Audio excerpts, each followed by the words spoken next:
Welcome to our cartoon channel. আজকের গল্প জাদুর পেন্সিল এবং বন্ধুদের অভিযান। পাহাড় ঘেরা একটি ছোট রঙিন গ্রামে সেখানে তিনজন বেস্ট ফ্রেন্ড অভি, যারা এবং মিয়া বাস করত।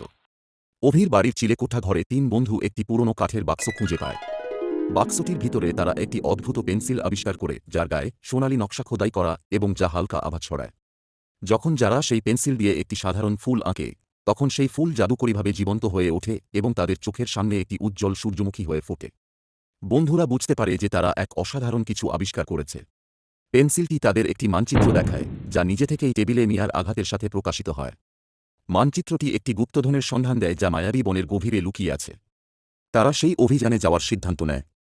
বন্ধুরা মায়াবী বনে প্রবেশ করে, যেখানে গাছগুলো গোপন কথা ফিসফিস করে এবং পথটি সোনালি আলো ঝলমল করে। পথে তারা একটি দুষ্টু কথা বলা কাঠবিড়ালি দেখতে পায়, যে তাদের পথ দেখানোর প্রস্তাব দেয়। বনের গভীরে তারা একটি পাথরের দরজা খুঁজে পায় যা তাদের পথ আটকে দেয়। দরজায় এমন জ্বলন্ত প্রতীক রয়েছে, যা শুধুমাত্র জাদুর পেন্সিল দিয়ে নির্দিষ্ট আকার এঁকে সক্রিয় করা যায়। দরজা খুলে যায় এবং তারা একটি আশ্চর্যজনক ধনভাণ্ডার আবিষ্কার করে, যা ঝলমলে সোনার মুদ্রা, ঝকঝকে রত্ন এবং একটি জাদুকরী বইয়ে ভরা, যা অসীম সৃজনশীল ক্ষমতা প্রদান করে।